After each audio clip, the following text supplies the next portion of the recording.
So, Webinar Wednesdays, November. This month we are looking at social media, and we're once again joined by Rebecca Avery from the Education Safeguarding team. She's an advisor focused specifically on online protection, aren't you, Becky? Mm-hmm. And so we're going to take you through, or rather Becky's going to take you through social media, friend or foe, and wanting to help you to make good use of social media, safe or safer use of social media for the benefit of your schools and, of course, your children. So let's just have a quick look at the agenda for this afternoon session. And then I have the joy of pretty much handing over to Becky to share with us her expertise and her insight from her work. So just very quickly, in terms of an agenda, we're going to look at the benefits of social media, and there are many. We're also, though, going to look at the potential risks and barriers. Of course, we're wanting to be mindful of those. And that's going to help us to think about selecting the right social media tools, and alongside that, wanting to undertake a risk assessment with any tools that we do look to make use of. Becky's going to give us some insight into making social media safer, which is fantastic. And part of that is also going to be looking at the necessary policies that will support safer activity, as well as a look at the responsibilities of those involved in managing those platforms and systems. I'm going to look at dealing with negative comments online, and that's probably a bit of a nod to the last session we had. It's one of the most common questions I get. Absolutely. And then have a look at some resources, some support, as well as next steps if this is something that you're wanting to move forward with. So I'm going to hand over to Becky now, and let's have a look at social media. Brilliant, thank you, Summer. If people do have questions, but do feel free to type them away in the box, but I will try and kind of come back to any common questions at the end, just to make sure that I zip through these as quickly as possible. Obviously, my role being Education Safeguarding Advisor, I'm going to be focusing on social media from a safeguarding perspective rather than looking into too much depth at some of the mechanics and, of course, social media marketing tools. And there are other people who probably have far more knowledge about that than I do. But what our guidance seeks to do is signpost you to where some of those tools and resources are. So this focus, as I said, is going to be from a safeguarding perspective. So a couple of reasons of why I think schools are starting to engage in this process. It is getting to a point now where there isn't really much choice in whether you do this. It's how well or how effectively we use social media. Increasingly, I'm finding schools are using it for a community, so they're using sites like Facebook or Twitter to engage with parents and carers.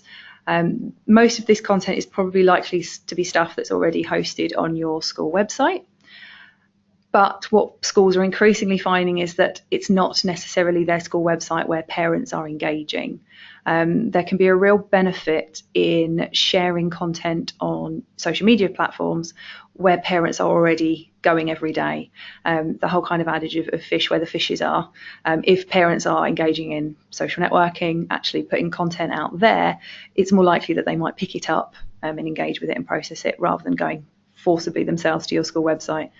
Quite often we find parents only really use school websites when they have a question, or when they need to find something out, or when they're concerned or something's gone wrong, whereas a social media tool can be quite useful for drip feeding information, sharing news, information, sharing new messages and content, and celebrating. So social media can have a real positive for a whole variety of different reasons. One of the other positives which schools can consider is the fact that it gives you a reputation and an online voice. One of the first things in many cases that an Ofsted inspector may well do before they visit a school is go onto the school website, but also to Google the school. And actually, by having a positive social media presence, that can demonstrate that schools are actively engaging with their community, that they're seeking pupil voice, or they're seeking parental engagement. It can be a really powerful tool to help demonstrate that engagement is there and is taking place. So there's huge positives to using social media that actually schools could take advantage of, maximise, and actually build their community into. However, the bit that I'm supposed to be talking about is the not so good stuff. Those of you who've seen or heard me talk before will know we use the 3Cs. There are 3Cs that have been identified for a long time as the risks of technology. They're identified within Keeping Children Safe and other research in the area of online safety. But I thought it would be helpful to kind of summarise some of the key risks that I deal with when working with schools around social media. So one of the first risks that social media can bring for a school if it's used officially is the risks of the content. And that can be content that is shared by the school itself, or that can be content that is shared by users within the community. When you set up a social networking profile, you won't necessarily have control over what other people post or what other people share, only what you yourself is sharing online. There can be issues, for example, if you have a Facebook page where unknown or unverified users might spam your page. They might post links to inappropriate content or hoaxes and things like that, just to kind of get views up. So that can be a concern that your page could be used to share inappropriate or potentially in some cases even illegal content. Probably the risk that terrifies most people is the issue of contact. Because social media is global, it is impossible to verify users for most social media sites. A common misconception that often happens with schools when they set up something such as a Facebook page is they think they have control over who has access to that, who can see the content. Facebook pages are always public, so they should be viewed much like a school website. That everything that's posted on it can be viewed by anyone, even if they aren't registered as a Facebook user. So as an absolute stranger, I can view any school's Facebook page because it's public. I can read the comments, I can take copies of pictures, and that is a risk of anything that's posted publicly online. This is not a risk specific to social media, but it does increase that potential danger. The one I deal with most frequently, fortunately, is the issue of conduct. And this is about the information that may be posted or shared. The most common issues I get around this are where users are posting photos perhaps of children and they don't have appropriate written consent. I've had issues with well-meaning members of staff sharing inappropriate photos, and I don't mean illegal content, I mean silly humorous photos of children but could be misconstrued or taken out of context. And it is usually done with good intentions, however it can be misinterpreted or misrepresented. The other issue we get quite a lot of concerns about is where people are putting themselves at risk. For example, we had a school that uploaded a picture to Facebook of a group of children, and one of the parents tagged themselves. Rightly so, they were very proud of their child winning a celebration award. However, that parent was at risk of domestic abuse and had fled. And by tagging herself and her child, there was that increased risk that she could have been identified by the person she was trying to be not found by. So that's a concern that can come out of the user's conduct rather than our own behaviour. The most common one, however, is people using social media channels to post unkind, unpleasant, hateful, hurtful content directed at members of the community. It could be against staff, it might be against parents, and it might be against children and young people. So we've got to consider actually how can we manage some of those issues. The other issue to consider is the barriers to using social media. So once we're aware of the risks, that in itself, some of those can be managed and responded to, but we also have to acknowledge that as schools there might be barriers for us. A common one I get questions about is the fact that schools have limited technology or limited access to things. So for example, most primary schools will block access to social networking sites, which means if you want to run a Facebook page or a Twitter account or a YouTube channel, you don't actually have access to it. And that can of course be quite a significant barrier. The other issue can be around not having sufficient things like smartphones, so forces members of staff to use their own social networking equipment or devices to take photos, and that can bring significant safeguarding risks or data protection concerns.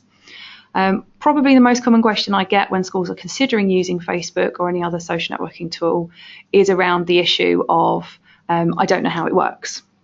That can be usually fairly swiftly overcome by getting stuck in, setting up an account, having a play, and you can very quickly deactivate that or delete it in some cases if you don't want to pursue it any further.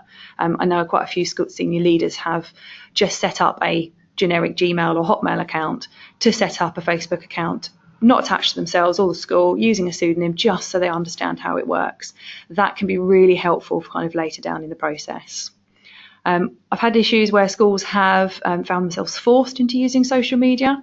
A lot of schools may find you already have a Facebook page, for example, created without your knowledge or consent. If somebody comes into your school and tags themselves or uploads a photo saying that they were at your school, Facebook will search and automatically generate a page for that location.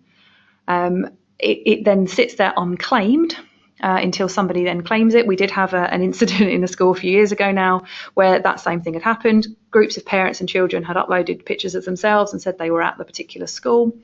Facebook generated a page. It very clearly states this is an unofficial page. It's not been claimed. And then one of the students decided to claim it and say that they were the official admin for the school account and started putting out messages about how the school was going to be shut the next week.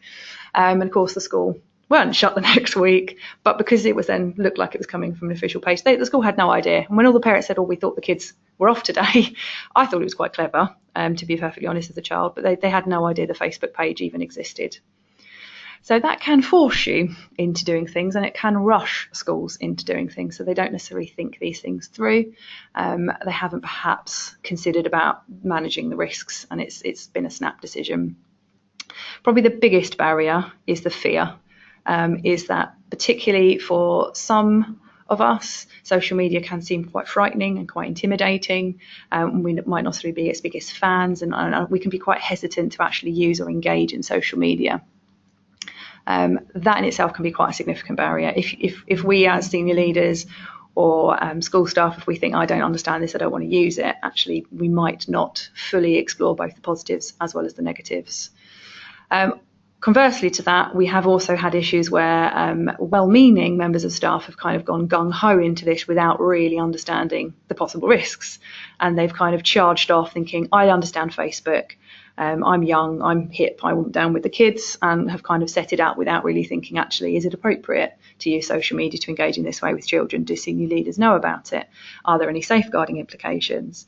So there can be the kind of both sides of the coin of terrified, but equally not terrified enough. And actually what we should really be is somewhere in the middle. So this can be very scary, but equally it can be really powerful too, if it's managed. Absolutely, and really useful topic this afternoon, and certainly the importance of not relying on personal knowledge of social media. It's very different using social media on a personal basis and communicating with friends, family, etc., and then managing a site for organisational purposes and communicating with the community. It's a very different voice that you need to use, and when you're communicating on behalf of an official organisation, as opposed to, like you say, having a chat with your friends. Yeah. And that can be difficult for some colleagues to grasp. Yeah, absolutely. What we're going to look at now is selecting the right media tool and also thinking about risk assessment, and then we'll move on a little later to looking at policies. And certainly there's advice and guidance from Becky and her team, and then also some thoughts around sort of HR policies, and that's where our work very much dovetails. So let's have a look at selecting the right social media tools. Okay, the first thing to think about is your audience. Who are you wanting to talk to, and what is it that you want to achieve? Usually most schools are setting up social media with the intention of engaging with parents. With some schools, obviously those of you who are from a primary school, most social networking tools are aimed at over 13, so it's highly unlikely you're going to be using Facebook, Twitter directly to engage with your young people. With secondary schools, I have seen that work, but then you have to apply a whole other category of risk assessment tools to think about what possible dangers can that bring. But when we're looking at engaging with learners, one of the key things is it suitable for their use? With parents, it's really important to start by surveying them and ask them what tool they would like to engage with. I did work a couple of years ago now with a primary school that spent an awful lot of time creating a really fantastic Twitter account that they were sharing so much content. By the end of a year, and they were tweeting daily, they were putting content out every single day, and that was a member of staff who was taking pictures, uploading content. They had 5 followers because the parents just weren't using it. And it was a lot of time, resources, material that was almost wasted, that actually, had they asked the parents, they may have found, do you know what, actually Facebook would have been better. There is also other tools. We're going to focus predominantly on sites like Facebook, Twitter and YouTube because they're the most common ones. But if you want to engage with parents for example, a discussion, you might find actually Facebook might not be the best approach for that, or the alternative between a Facebook page and a Facebook group, there may be an alternative there to consider. You could consider things like using a blog. And actually that allows you to demonstrate pupil voice. It also allows engagement, and that is a really popular social media tool. So there's a variety of different tools out there, which your aims and objectives will be quite important. Is actually what is it we want to achieve. It's also important to know actually how do we know this is working? Is it going to be on the amount of people following the account by the end of the term, the year? Is it going to be how many likes and shares you've received? What is its actual purpose? How is it going to be successful? Another thing to consider is the resourcing that you have, and that's not just about the technology, it is also about the time, particularly for some of the more demanding social networking profiles that do require a bit more maintenance, like Facebook pages or Facebook groups. That can require quite frequent measuring by a member of staff, so it might require a member of staff to monitor it on a daily basis to begin with. Yeah. That may peter out as it gets more popular, it may increase as it gets more popular. So you actually have to consider, have we got the time and resources we can actually dedicate to this? Mm-hmm. And then we need to look at the different platforms. What do they offer? How do they work? Do they have tools which can perhaps control our interaction or our users' interaction? And that may influence actually the selection of one over another. If our needs are quite extreme and we're worried that actually our children could be at risk by their images being shared online, a Facebook page might not be the way to go because it's always public. Mm. It might be actually a group, maybe a better tool. It might be actually, yes, let's use Twitter, but let's explore the privacy settings about how we can monitor who can access and engage with it, so that we actually do need to understand to some degree how those tools and how those platforms work in order to help us make the right choice about the social media tool. Yeah, absolutely. And that being very much a planned and thought through and informed process. And just coming back to the resources, it's not just that time, it's that knowledge, yes. Isn't it?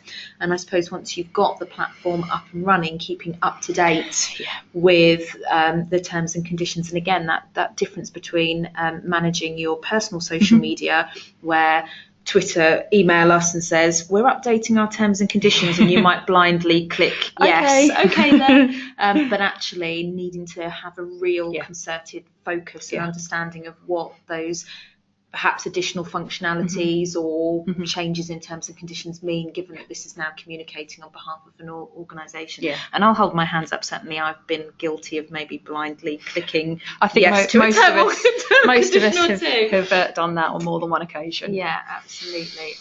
Okay. So let's have a look then at risk assessment. So we've started to think about our social media tools, and maybe we've chosen one or two options, and then certainly we're going to need to think about risk assessing those, aren't we? It is incredibly important, I think, to start from that risk assessment basis, and we do provide some templates and kind of a selection of different resources that schools can use to kind of base that on. It might not be necessary to have a formal risk assessment, as in the template that most of us are familiar with when you do your risk assessments. But it's about acknowledging that this can bring hazards into our school. They are the reasonably foreseeable dangers. They are the risks that we could encounter. And then being able to demonstrate evidence that we have identified those, but we've also put things in place to minimise them, and we know what to do if something goes wrong. That process is crucial, because in most of the situations where I have worked with schools where things have gone catastrophically wrong, or perhaps people have been put at risk, those risk assessments didn't take place.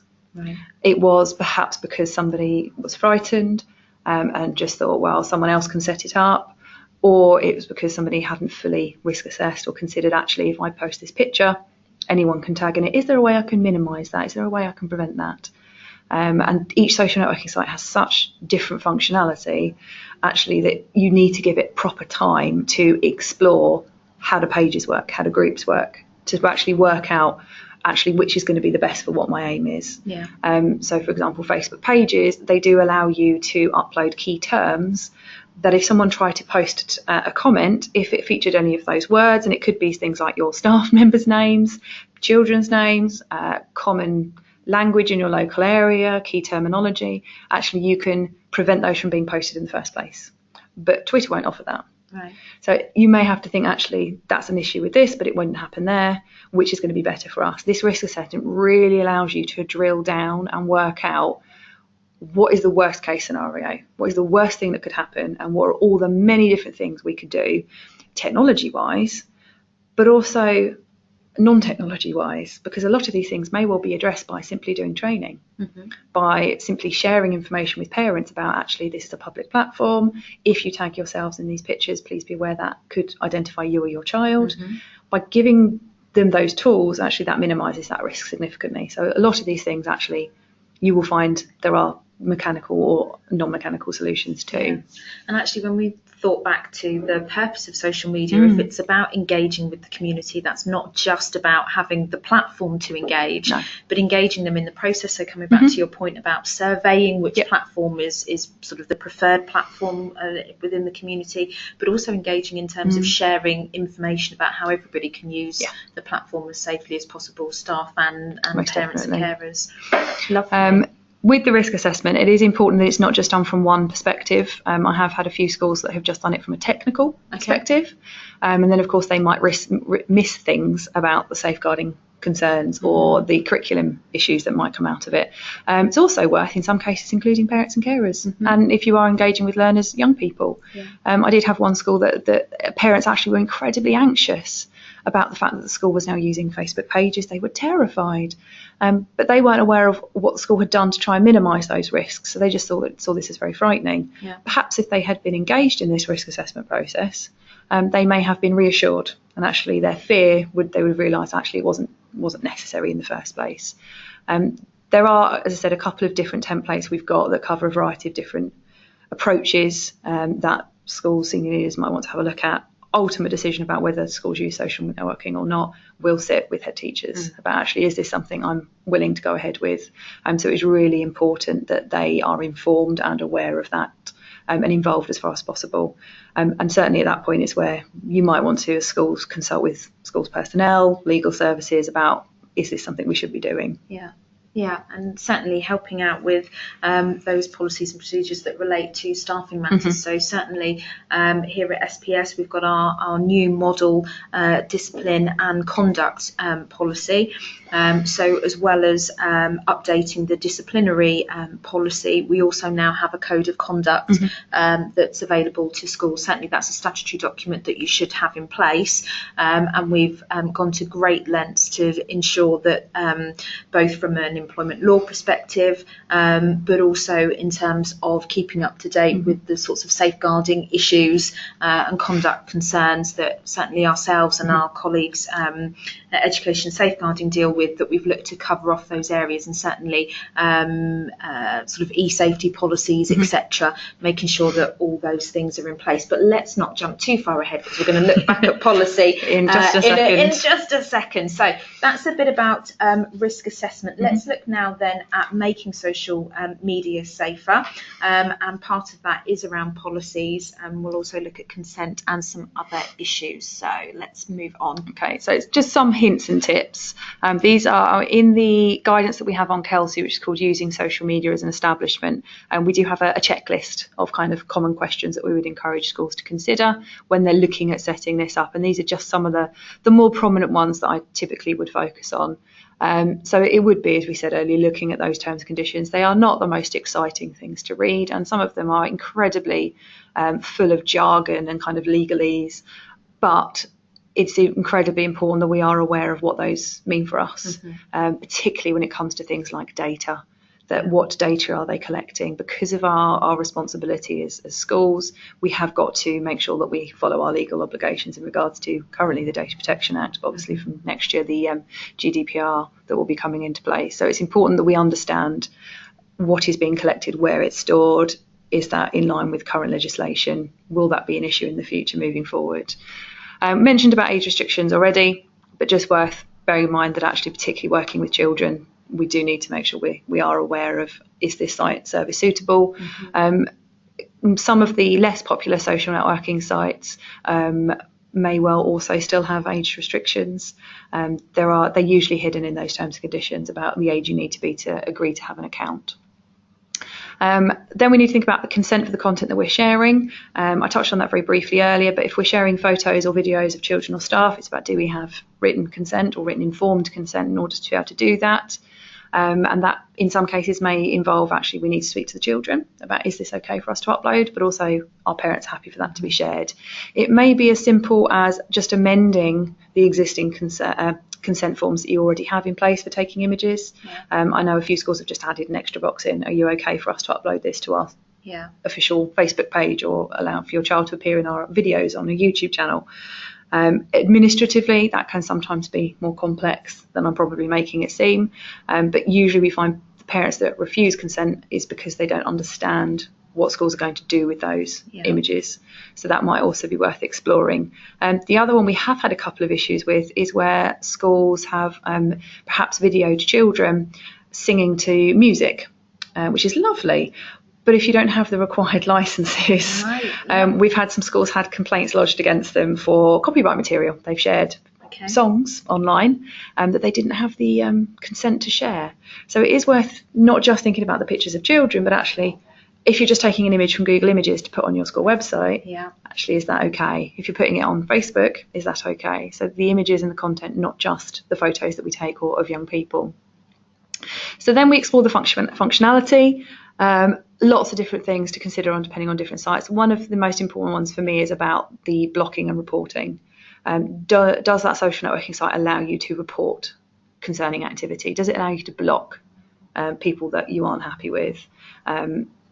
Incredibly important, particularly if you're going to be engaging with pupils or parents, that actually you can manage some of that contact. It won't be completely manageable, but actually that needs to be a tool to consider.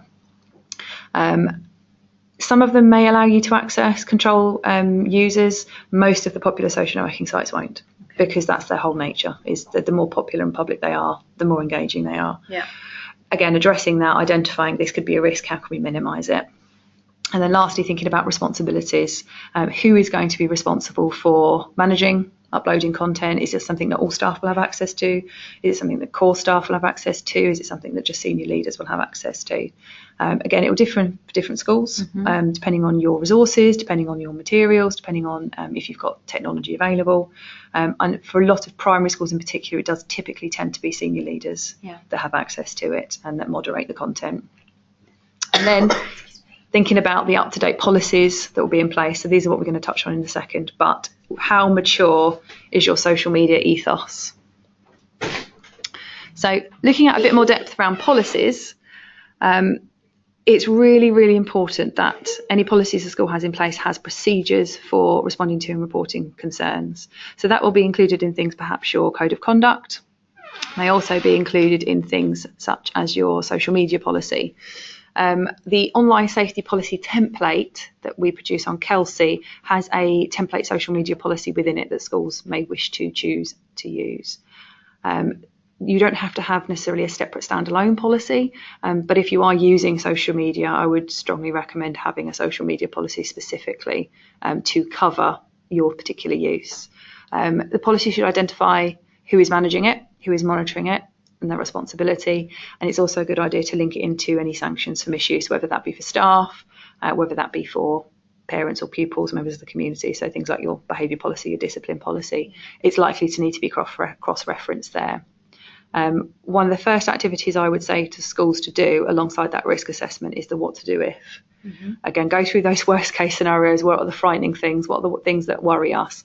Just a couple of examples there. If someone you don't know likes the page or likes a photo of a child, we had a phone call only a couple of weeks ago from a school around that particular issue. An unknown person liked a picture of a child. It could be something very, very frightening. It might not be. And actually, we need to almost have that response in place of what would we do if? So when it happens, we aren't panicked, we aren't fearful. We actually know, okay, this is the procedure we're going to follow. The one I deal with most frequently, so the one I'll come back to, is the derogatory comments. That actually somebody has posted something that is not particularly pleasant on the social networking page or online. What do we do about it? Which again, we kind of covered on the last webinar as well. We did. So if that's of interest to people, and apologies, bit of a frog in my throat this afternoon. If anybody wants to revisit our previous webinar, if you get yourselves onto our website, our webinar page, You'll be able to find our back catalogue of webinars, and certainly if that's of interest to people, you'll be able to revisit our discussions there. And also, just coming back into this conversation, thinking about safe and appropriate behaviours, I guess also linking that in with your homeschool agreement as well, Most definitely. and expectations Yeah. around that. So a bit more on policies and responsibilities then. So if we're going to be using those social media tools, it's important that we give information to all members of the community so that they can be safe users of that. So again, depending on who your audience is, you might want to provide some top tips for parents about using social media safely and responsibly. There's been a lot of information recently in the media about the issue of sharenting, for example, of parents pushing too much information about their own children online. I've seen a few schools that have actually used social media channels as a opportunity to remind parents about the need to not just think about what they post, but what they post about their children. So things like that, because of course the parent, if they like the Facebook page or comment on it, it's public, they're now known as a member of your community. That could bring a risk of their child being identified, for example, if the parent has their child as their profile photo. So it's just, again, a risk to acknowledge. How can we help minimise that? Well, we're going to give parents advice on how to keep themselves safe. One that also comes up quite frequently of what if members of staff comment on the school Facebook or school Twitter account. So again, making sure staff are aware that by doing that, it means they can be identified. They need to make sure their privacy settings are clear, and they need to know what to do if they've got a concern. So there's lots of support that can be available for schools around that. As I said, my team, we do have guidance on Kelsey. Recently, last time we updated the social media guidance was February this year.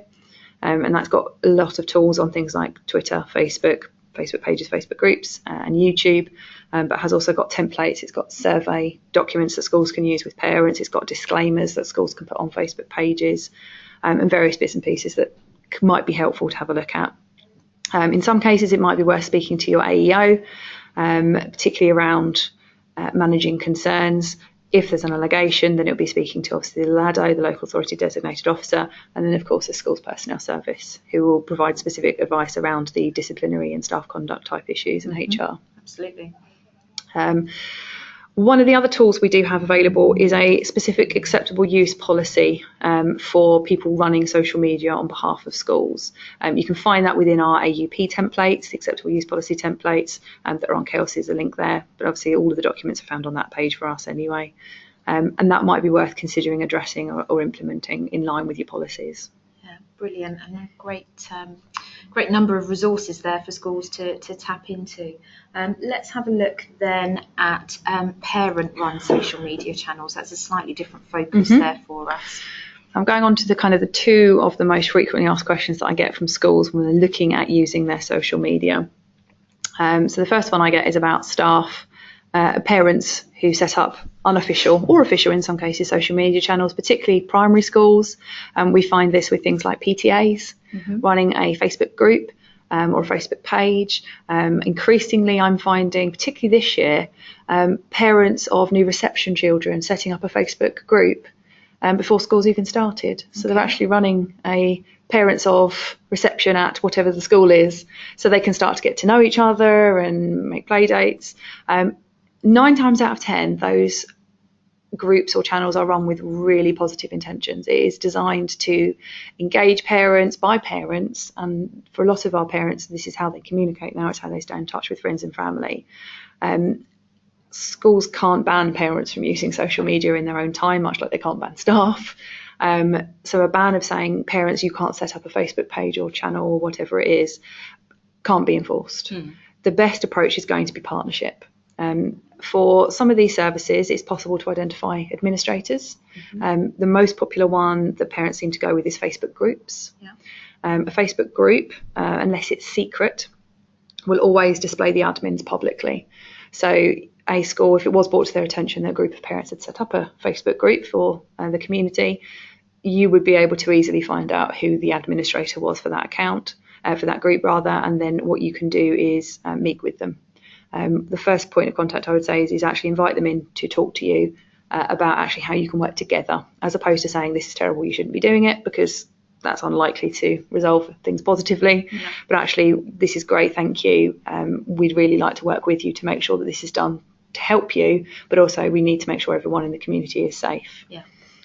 Most parents, I would say, are very agreeable to that, probably because they have set it up with good intentions, and they may not have thought about the potential risks. So I make it quite clear with them that there is an expectation that they follow things like the homeschool agreement, that actually they post things online that are appropriate and not going to upset, offend or harass another member of the community. And in many cases I've worked with, schools have actually worked with the admin to sign an acceptable use policy saying this is how we're going to run the group. And they've put content up about saying actually this is a group specifically for parents of our community. It's not designed to post negative or unkind comments about the school. If you have a concern, please follow complaints process. Yeah. And actually most parents are completely on board with that. As I said, we do have a specific acceptable use policy for PTA or parent run Facebook groups, or pages or accounts if that's useful for schools. On the very odd occasion, and there are occasions where parents won't engage with that process or will feel that they don't want the school to take ownership away from them, then it's important to make expectations clear about all online contact across the board. So as you mentioned earlier, homeschool agreements, making sure it's very clear your expectations as a school. You wouldn't tolerate negative behaviour or comments on the playground from parents. We won't tolerate that online. Yeah. There is a template disclaimer for a non-official account in the guidance, so asking if the parents will put up a statement saying that this is not run by the school. Please contact the school officially. That can help minimise some of those issues. And the other approach would be to run an official group as an alternative, to actually divert parents away from a not particularly helpful environment, if you're finding that is the case, into a more managed environment that you can control. So there's a few different options to consider there. Brilliant. But if in doubt, just pick up the phone and have a consultation. It's quite common that we get schools worried about this. And actually, we'll talk through some of those issues in more depth. Yeah, and I was just going to say, in terms of, again, the value of Kelsey and the resources that you're making available to schools in terms of being able to share that information, those template documents, etc. So just continuing with the sort of themes there for a moment, and dealing with negative comments online, and just, I suppose, revisit a couple of the top tips from our last webinar. It depends on what they're saying in a lot of cases. Are they raising a legitimate concern? Are they using appropriate language to do so? It's sometimes the hardest thing when you deal with these comments online is remaining balanced and impartial, particularly if we think what the parents are posting or what anyone is posting is inaccurate or is untrue. However, where we've had schools where perhaps a parent has raised a legitimate concern and has not sworn or named an individual, has just expressed disappointment perhaps, if that comment is removed without a discussion, without some sort of input, that parent then immediately becomes frustrated that actually I've raised a concern, possibly they didn't raise it the right way, but they've raised a concern and I'm not being listened to. What we then find is it usually escalates, and they then start posting things in places you can't remove them, like their own Facebook pages.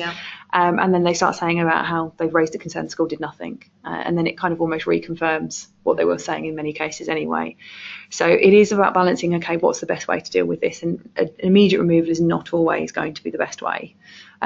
If they are using offensive language, if they are naming individuals, then yes, we're probably likely to remove that. And it might be a case of posting a message about why that has been removed and then directing them to the appropriate communication channel, so the complaints procedure. It is worth looking at the guidance around Kelsey again about how to deal with specific complaints on social media and actually what processes are in place. We put together a flow chart for schools, particularly senior leaders, what to do if complaints are posted online about schools or staff or parents on social media. And there are cases where we would need to involve other agencies, whether that be the LADO, if there's an allegation, or if, for example, a credible threat is being made, if the comments are racist, homophobic, we might want to consider involving the police. So that's available for schools to access there. I, in many cases, don't think it's always necessary to remove those comments. I think actually if a parent does, or a parent member of the community had one school where it was a pupil, raised a legitimate concern, actually it's a way schools can demonstrate that they're listening. And you can actually post a response back and say, I'm really sorry to hear you feel like this. This is what we're going to do about it. We're going to have a discussion tomorrow. Please come and talk to us. We really want to work with you. And that gives you that visual presence of actually, we acknowledge this. We are going to do something. In some cases, if that's just deleted, actually that can undermine that relationship. Yeah. So even making having the invite to communicate, albeit the discussions may well be taken offline, but you've still then got that post that says we're listening and demonstrating that sort of engagement with the community is powerful. Yeah, it can be really helpful. Where I find that seems to be more difficult is usually with some of the parent-run pages, because they might not have that professional training. Or because they are doing this in their own free time and they may have invested a lot in it, they may struggle in some cases to be proportionate. And we've had a few cases where it's just disrupted into a slanging match, which is something that I think schools will want to avoid. And that's why having that conversation with parents running these groups or pages, it needs to be quite clear. This is the process to follow. If someone makes this comment, this is what we would like you to do. And whether it be a case of just alert us and we will work with you to resolve that, or whether it be a case of actually agree how that can be resolved as quickly as possible. And again, keeping that those channels of communication open, but more so in terms of thinking about sort of training and sharing information and guidance, and potentially even inviting these same individuals to attend in-house training that you're offering and making that available could be useful. This point is so important that in fact I've just noticed from our notes that we've included it twice, so we really want you to take account of this. Let's have a look now then at what support is available, and there's a number of sites, services and contact points there, isn't there? Obviously I focused on the ones that I will signpost to, but obviously there are others around, for example the stuff that Summer's talked about from SPS. All of our guidance for schools is available on Kelsey. So we've got the social media guidance, we've got the online safety policy template, which has the social media policy template within it, and we have our acceptable use policies. So they all touch on this. As does our image use policy. There's a bit in there around uploading photos to things like social networking sites and template consent form. So there's a whole suite of guidance on Kelsey. I do appreciate that there's a lot of it. What I would probably suggest is kind of bite-sized chunks, prioritising. Probably if you're looking at this, the first one to start with would be the use of social media guidance, and then you may find you spill off onto the others from that. So actually it may identify our social media policy needs to be written or needs to be updated, and then we go off and look at that bit of guidance. If you try and read all of them in one hit, that will be difficult. So bite-sized chunk that down. When looking at other guidance that's available, two sites that are highlighted there is ChildNet International and the UK Safer Internet Centre. ChildNet have got specific advice for staff, which is why I've specifically highlighted them. They have kind of 2, 3, 4 A4 sides of paper that you can print out and give to staff or email to staff about things like their professional reputation. So if you are as a school looking at using social media, it kind of brings out some FAQs and kind of tips and techniques for staff about how they manage their own online reputation.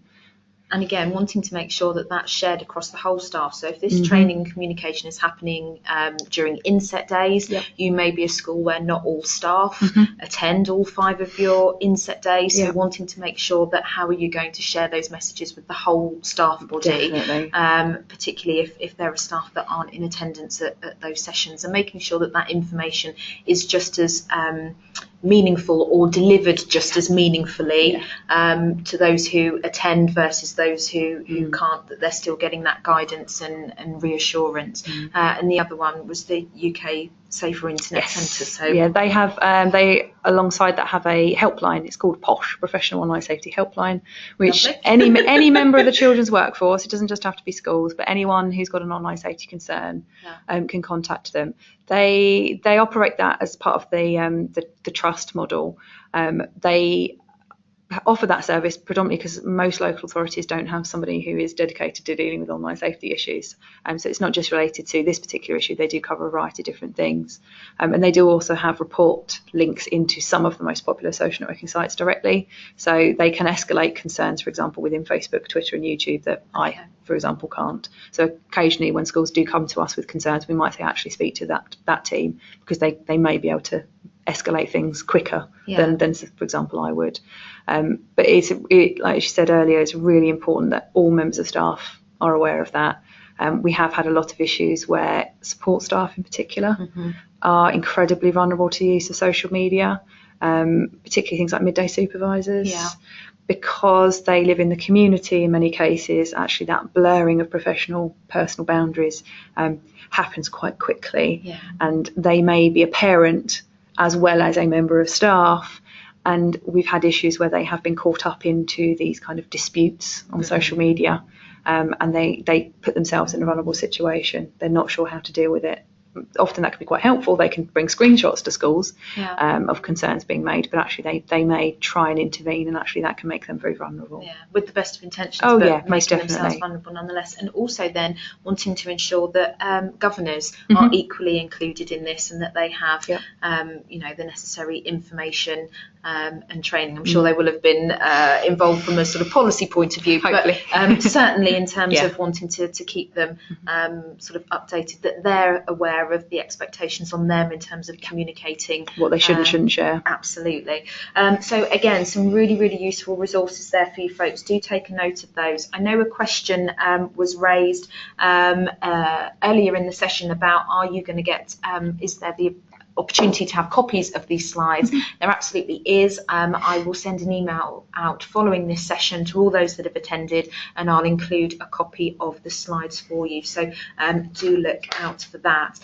Just a couple of last slides in the sort of final 10 minutes. Let's just have a quick look at next steps. Okay, so kind of assuming we're all going ahead and we think actually, yep, social media is something we want to engage with. The thought process I would encourage the schools to go down is the first is the aims and objectives. Why are we going to do this? How is this going to be something we roll out? Do our audience want to engage in it? We do find quite often that students, in particular for those of you, if any of you from secondary school, they're not as keen to use social media to engage with staff. Okay. Probably because it's not cool to be on Facebook with adults, and equally they're not using Facebook in the way that we do. So they're not as keen on this.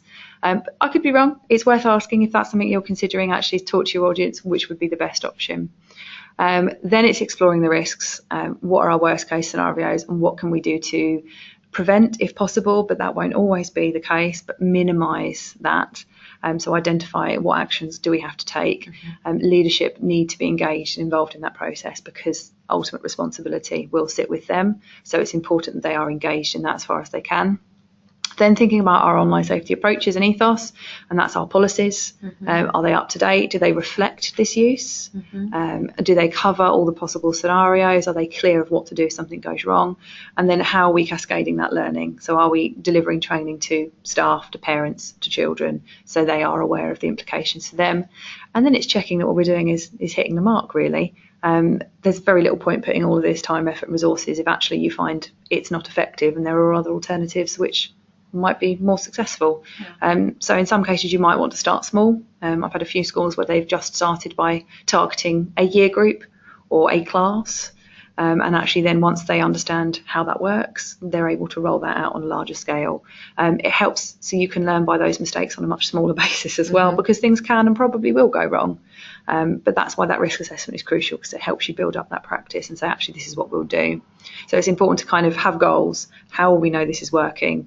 What are we expecting to see? And within the social media guidance, we've kind of got some hints and tips about what kind of things you might want to do to evaluate that and look at within that.